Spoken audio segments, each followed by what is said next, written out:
Cha, août 1945. À travers le théâtre du Pacifique, sur des îles de Saipan à Tinian, de Guam à Okinawa, des centaines de bombardiers Boeing B-29 Super Fortress sont alignés en rangées étincelantes sous le soleil tropical.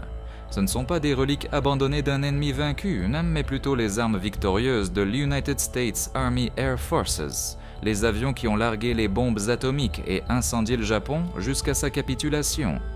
Pourtant, en quelques mois, la question à laquelle sont confrontés les planificateurs militaires américains devient étonnamment urgente.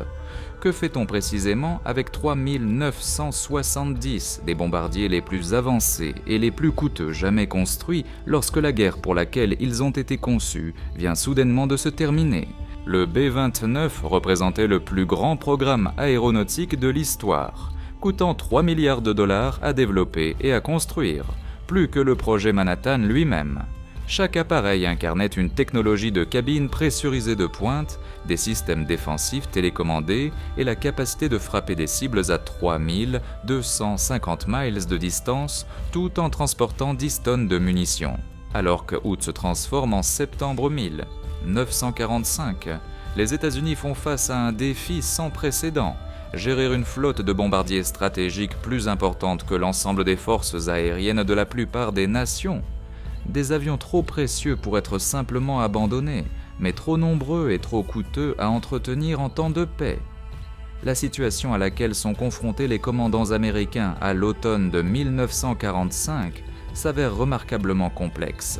Sur les 3970 B-29 produits pendant la guerre, environ 2800 restent opérationnels au moment où le Japon capitule. Ces avions sont dispersés sur plus de 40 aérodromes à travers le Pacifique et les États-Unis continentaux. À Northfield, sur Tinian seulement, 265 B-29 des 58e, 313e et 59e groupes composites sont prêts pour des missions qui ne seront jamais effectuées. Guam accueille 180 autres avions, tandis que Saipan en maintient 145 de plus. Sur le continent américain, les centres de modification d'Omaha, Birmingham et Marietta détiennent des centaines de B-29 dans divers états d'achèvement ou de modernisation. Le défi logistique immédiat devient stupéfiant. Chaque Super Fortress nécessite un entretien continu, ses 4 moteurs R3350 étant particulièrement réputés pour la surchauffe et nécessitant une attention constante. L'entretien de cette flotte coûte à l'Army Air Force environ 14 millions de dollars par mois, une somme que les budgets de temps de paix ne peuvent tout simplement pas supporter. Pourtant, le B-29 représente des capacités qu'aucun autre avion ne possède. Il reste le seul bombardier capable de transporter des armes atomiques, la seule plateforme qui peut frapper profondément en territoire soviétique si les tensions de la guerre froide dégénèrent en conflit. Le débat au sein du Pentagone se cristallise rapidement. Réduire considérablement la flotte de B-29 tout en conservant suffisamment d'avions pour maintenir la capacité de bombardement stratégique de l'Amérique et soutenir la dissuasion atomique naissante. La réduction commence presque immédiatement, coordonnée par l'Air Technical Service Command sous le lieutenant-général William Kanner.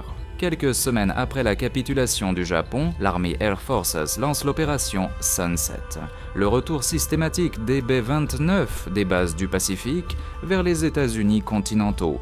Entre septembre 1945 et mars 1946, plus de 1800 Super Fortress effectuent le long vol vers l'est, sautant d'île en île de Tinian et Guam à Hawaï, puis vers la Californie. Les avions arrivent à Marchfield, McClellan Field et Mather Field, où les équipes de maintenance effectuent des inspections détaillées.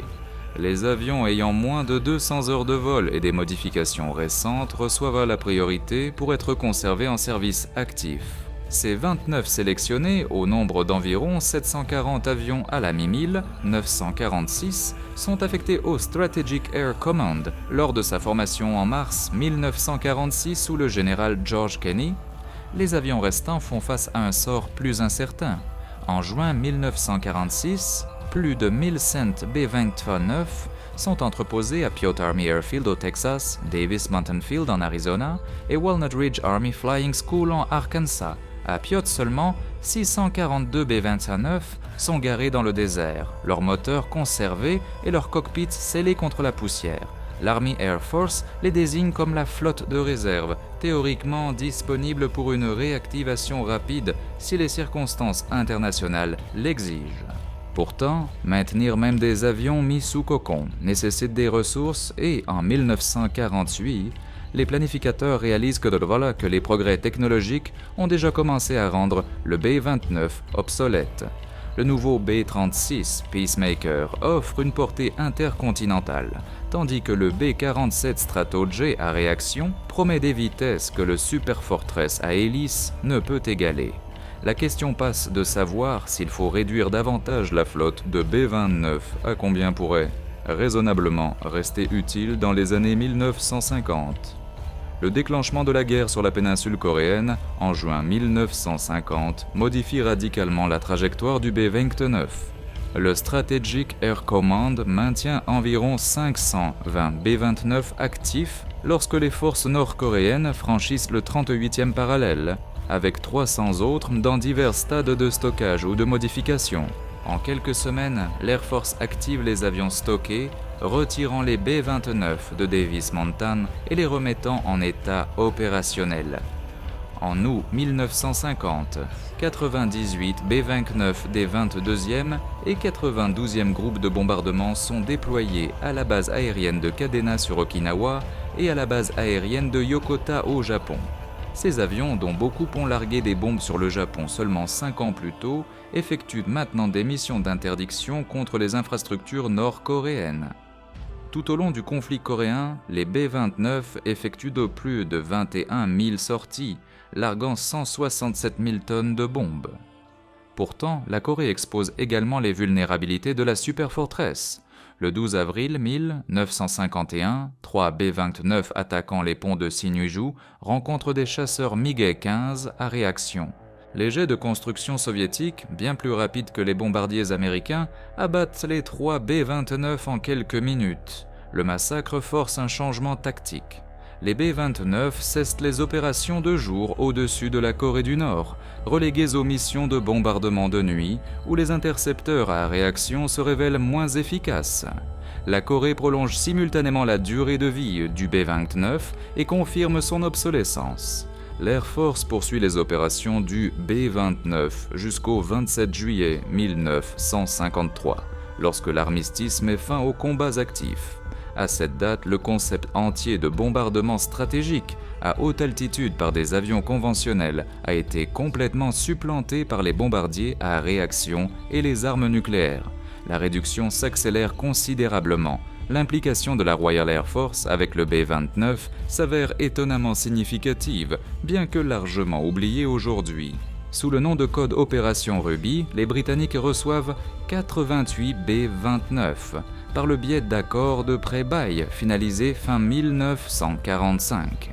Ces avions, désignés Washington B&MK-Pai dans le service de la RAF, arrivent à Burton Wood, près de Liverpool, entre mars 1950 et septembre 1951.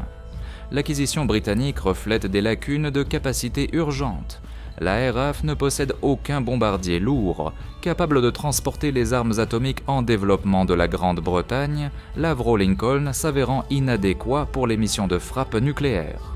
Les Washington équipent 8 escadrons de la RAF, notamment les numéros 15, 35, 44, 57, 90, 115, 149, et 207 escadrons basés principalement à RAF Markham, RAF Coningsby et RAF Waddington. Les équipages britanniques s'adaptent aux bombardiers américains avec des réactions mitigées. Ils louent son armement défensif et sa portée, mais critiquent les moteurs R3350 peu fiables et les systèmes complexes nécessitant un entretien important. La RAF exploite ces Washington de manière intensive entre 1950 et 1954, les utilisant comme plateforme de livraison nucléaire provisoire. Pendant que le programme V-Bomber arrive à maturité, les B-29 britanniques participent à de nombreux exercices de l'OTAN, notamment l'exercice Main Brace en septembre 1952, où 40 Washington démontre la capacité de bombardement stratégique de la Grande-Bretagne aux observateurs alliés. Les Britanniques retournent leur Washington à la garde américaine entre mars et décembre 1954, alors que les premiers Vickers Valiant entrent en service d'escadron.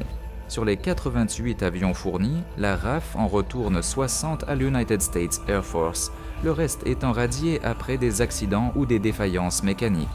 Les avions retournés voyagent d'eau vers Davis Mountain, où ils rejoignent des centaines de B-29 américains en attente de démantèlement.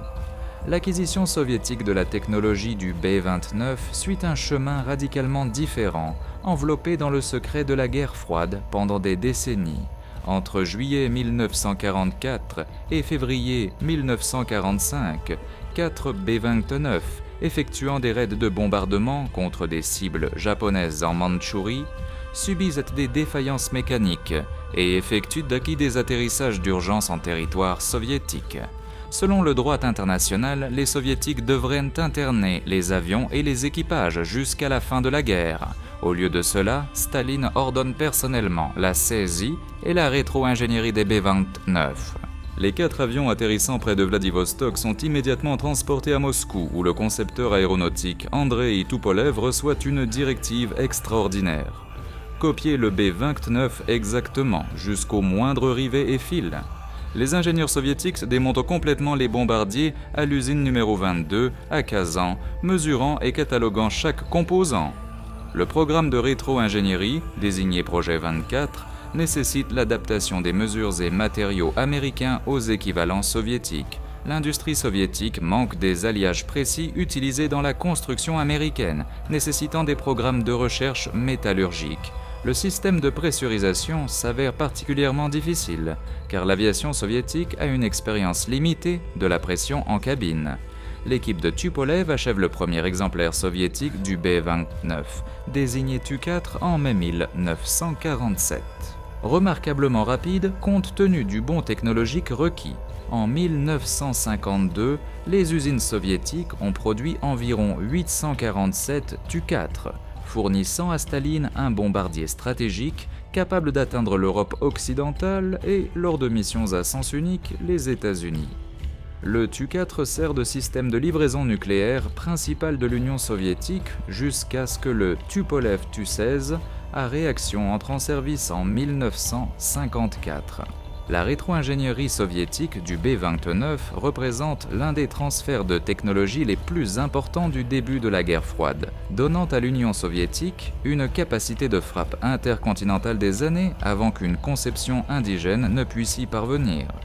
Si vous trouvez cette exploration de l'histoire de l'aviation d'après-guerre intéressante, envisagez de vous abonner pour des examens plus détaillés de ce qui est arrivé aux équipements militaires emblématiques.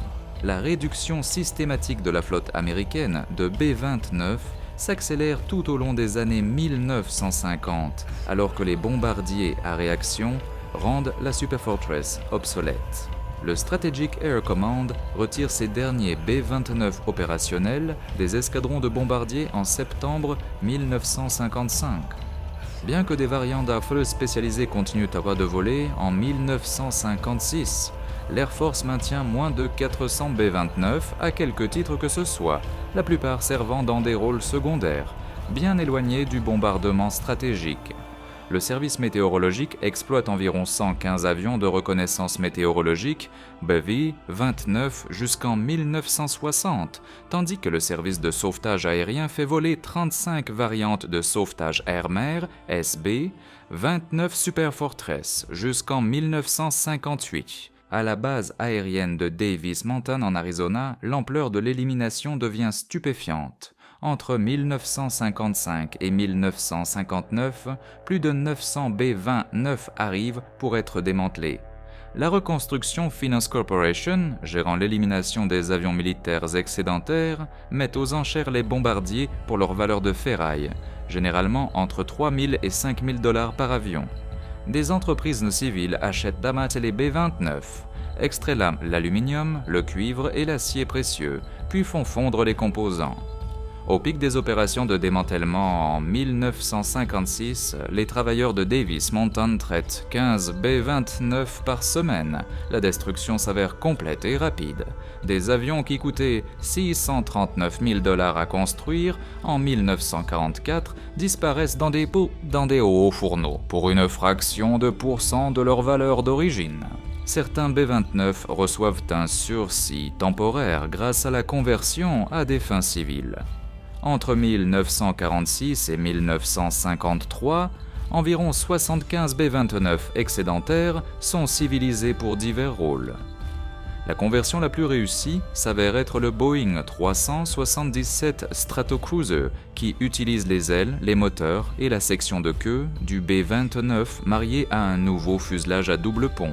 Cependant, les conversions directes de B-29 incluent des avions de lutte contre les incendies, des citernes volantes pour les relevés pétroliers et même des transports de luxe proposés. La plupart des conversions civiles s'avèrent économiquement non viables et en 1960, pratiquement toutes ont été démantelées ou abandonnées. La préservation des B-29 s'avère remarquablement limitée compte tenu de l'importance historique de l'avion. En 1960, lorsque le dernier B-29 est radié de l'inventaire militaire, moins de 50 exemplaires survivent dans le monde. Le musée de l'United States Air Force à la base aérienne de Wright-Patterson dans l'Ohio acquiert Bockscar, le B-29 qui a largué la bombe atomique sur Nagasaki, le préservant comme le survivant le plus historiquement significatif. Le National Air and Space Museum de la Smithsonian Institution expose finalement Enola Gay, le bombardier d'Hiroshima, bien que pas avant des décennies de controverses concernant la manière de présenter le rôle de l'avion. Au-delà de ces deux bombardiers atomiques, la préservation s'avère aléatoire.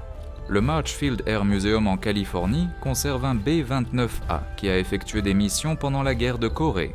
Le Castle Air Museum, également en Californie, expose un B-29 qui a servi avec le 3001e groupe de bombardement. Le National Museum of the United States Air Force collectionne finalement plusieurs exemplaires, dont un rare B-29B, dépouillé de ses tourelles de queue pour réduction de poids. La préservation internationale s'avère encore plus limitée.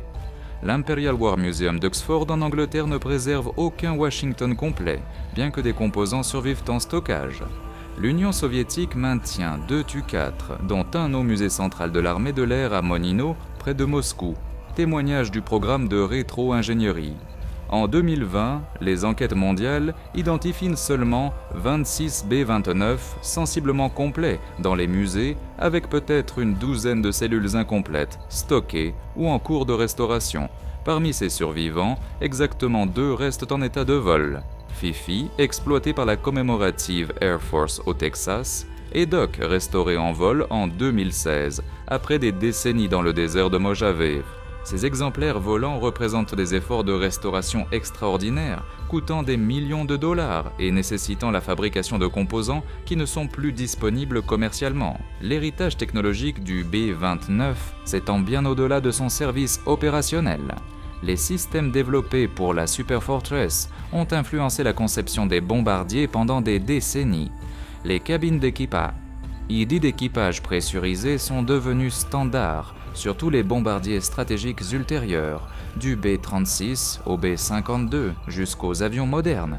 L'armement défensif télécommandé, bien qu'ultimement rendu obsolète par les vitesses des jets et les missiles, a démontré la faisabilité des systèmes d'armes contrôlés par ordinateur. Les ordinateurs de contrôle de tir analogique développés pour les tourelles du B-29 ont fourni des connaissances fondamentales qui ont alimenté les premières recherches en informatique numérique. De plus, le programme de production du B-29 lui-même a transformé la fabrication aéronautique américaine. Le système de production distribué, avec des composants fabriqués dans des installations à travers le pays, puis assemblés dans des usines d'assemblage final, est devenu le modèle pour tous les programmes d'avions de grande taille ultérieurs. L'expérience de Boeing dans la gestion du programme B-29 a positionné l'entreprise pour dominer l'aviation commerciale d'après-guerre avec le 707 et les avions de ligne à réaction ultérieure. Pour l'Union soviétique, le programme de rétro-ingénierie du Tu-4 a forcé une avancée rapide dans les capacités de métallurgie, d'électronique et de précision de fabrication qui ont soutenu le développement d'avions à réaction soviétique indigène. Le B-29 a également établi une doctrine de bombardement stratégique qui a façonné la politique nucléaire de la guerre froide. Le concept de maintenir une flotte de bombardiers intercontinentaux comme force de dissuasion prête à frapper des cibles ennemies avec des armes atomiques a né avec les unités de B-29 à la fin des années 1940 et s'est poursuivi à travers les générations de bombardiers ultérieures du Strategic Air Command. Août 1945 a commencé avec des milliers de B-29 Super Fortress, représentant l'arme la plus puissante de l'Amérique, l'avion qui a forcé la capitulation du Japon. En une décennie, la grande majorité avait été réduite en aluminium fondu. Leur technologie avancée rendue obsolète par la propulsion à réaction et les missiles guidés. Les quelques douzaines de survivants dispersés dans les musées du monde entier représentent une infime fraction des 3970 construits, témoins silencieux de la rapidité avec laquelle la technologie militaire évolue et de la manière dont même les systèmes d'armes dominants disparaissent une fois supplantés. Le véritable héritage du B-29 ne réside pas dans les cellules préservées, mais dans les systèmes, les doctrines et les techniques de fabrication qu'il a pionniers, fondations sur lesquelles l'ère des jets et la dissuasion nucléaire ont été construites. Si vous avez trouvé cette vidéo instructive, regardez ensuite ce qui est arrivé aux fusées V2 de l'Allemagne après la Seconde Guerre mondiale. Elle explore comment la technologie des missiles allemands capturés a déclenché la course à l'espace et transformé la guerre moderne. Aimez cette vidéo, abonnez-vous et activez la cloche pour plus.